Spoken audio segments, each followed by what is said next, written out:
Zdravstveni dom Slovenska Bistrica je v četrtek izvedel dan odprtih vrat. Na dogodku so svoje dejavnosti in programe predstavili reševalna služba, fizioterapija, Center za duševno zdravje otrok in mladostnikov, Center za krepitev zdravja, otroški šolski dispanzer, referenčna ambulanta družinske medicine, laboratorij in društvo Evropa Dona.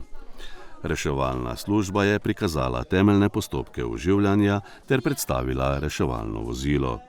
V fizioterapiji so izvedli dihalne vaje in vaje za dobro držo.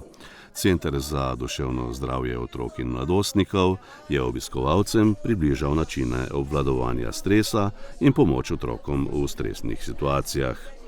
V Centru za krepitev zdravja so prikazali meritve krvnega tlaka, holesterola in krvnega sladkorja.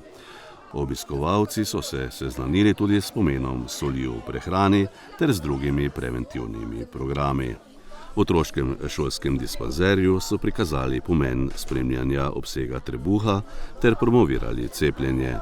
Referenčna ambulanta družinske medicine je izvajala meritve gleženjskega indeksa, laboratorij pa je predstavil delovanje antikoagulantne ambulante in njene novosti. Dogodek je popestrilo društvo Evropa Dona, ki je ozaveščalo o pomembnosti rednega samopregledovanja dojk.